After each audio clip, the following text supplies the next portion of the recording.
Today's date is 9/22/22, and this is Frieda Hennenberger, and we've got General Patton with her, Sarge, but General Patton's with her right there. But Frieda Hennenberger, husband died at age 90 4 years ago, and he was a pilot in that type of plane behind her called a P47. There's only 14 left flying in the world, and we've got one of them right here in Evansville, Indiana. Now, Frieda, tell us about your husband. When did you get married, and how did you meet him?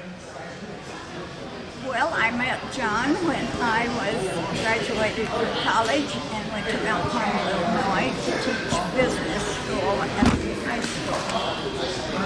And I met him. And Speak louder. okay, you want me to start over? Or what? No, just speak louder. Oh, okay. You met him in Mount Carmel after college, or Carmel or Mount Carmel? Mount Carmel, after I graduated from college, when I went to Mount Carmel High School as a business teacher, I met John. So you were about 22 then when you met him? I was 10 years younger than John. And he was 32. When was he born? He was born in 1922. 22. So that's most of the warriors in World War II were born in 1916, 1926. So he was right in that age. Now, where was he from?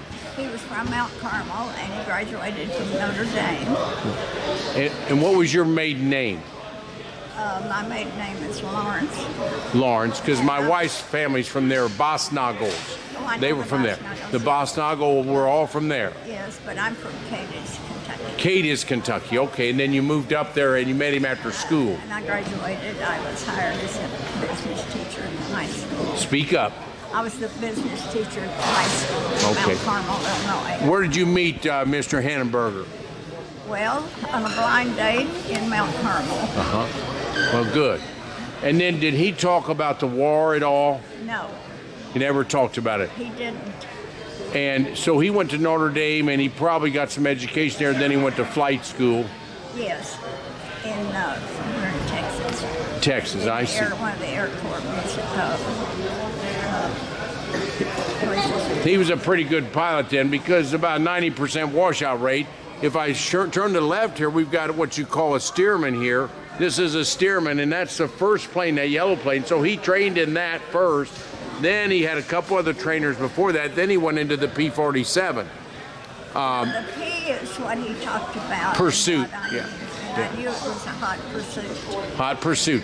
So General Patton here to the left, very important in World War II. He loved the P-47s because when the Germans were retreating in Italy, he could tell the P-47s to pursue their supplies. So they would hit the trains and hit everything else. General Patton loved the P-47 because it helped his army not have a lot of problems. Do you remember that, General? Correct. That's correct. Yeah.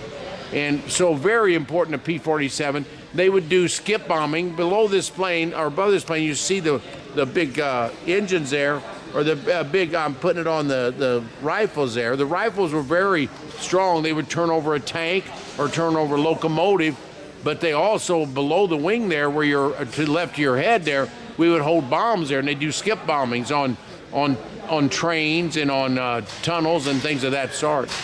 Well, I'm sure glad we got to talk to you today, Mrs. Hennenberger, Well, thank you Frieda, so and your much. husband was his first name and last name? John Hennenberger. And he was born in 20 and died in what, No, or 22? He died in 22, and he died 4 years ago. About 1918.